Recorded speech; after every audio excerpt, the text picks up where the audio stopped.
One war, every country. How the 26th Iran conflict is still shaking the world most and the biggest, largest economy too. Good day everyone, welcome to the video of the day. In July, a war most people thought has already ended, started again.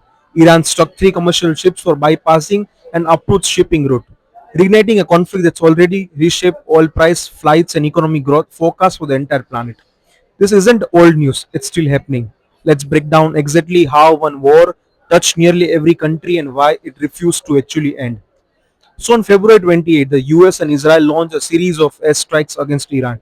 What followed wasn't a regional conflict, it stayed regional. It became one of the biggest global economic event of the year. Here's how.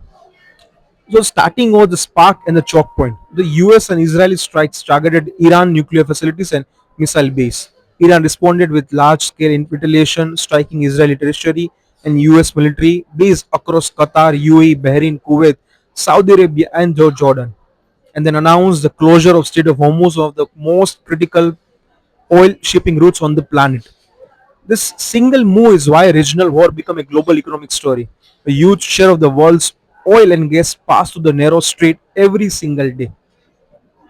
That followed the immediate global shockwaves.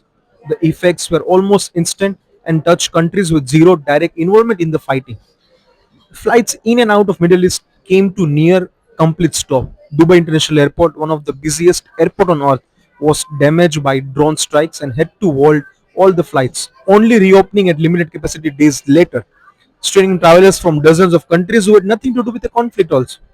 Even shipping companies rerouted vessels away from both the Strait of Hormuz and the Red Sea, where Iran allied Houthi forces were also active, adding weeks to shipping times and driving up global freight cost.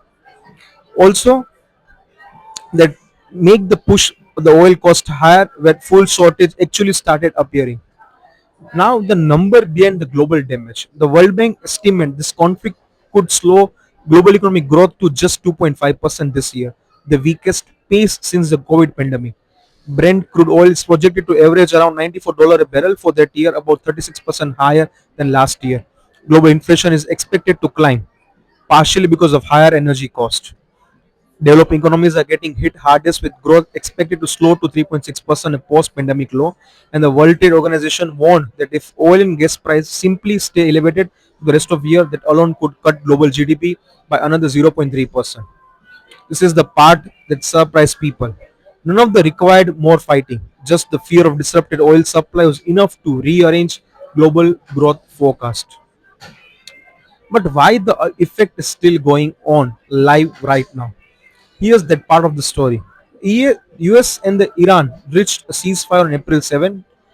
In June, mediators announced a memorandum meant to formally end the conflict within 60 days. Traffic through the Strait of Hormuz was supposed to be fully restored within 30 days of the deal, putting the real deadline. But the deadline is exactly when things broke down again.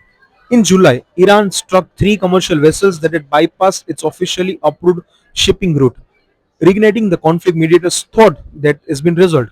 Even global consumers' confidence had actually been recovering for 11 straight weeks in row heading to July.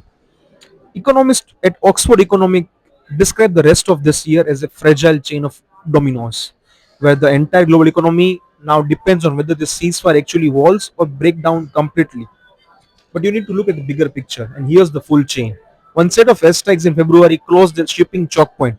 The closure spiked oil price and disrupted flights and worldwide. These disruptions are now baked into global growth and inflation forecast for the entire year. As of this month, the ceasefire mean to end where it broke again.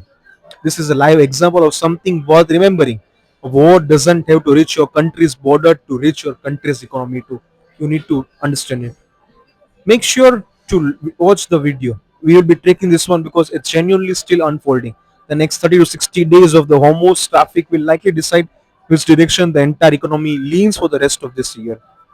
Make sure to like the video, share it with everyone who are doing import exports and everyone who knows what is going on in the Middle East also. Welcome to Money Brief. Let's grow together.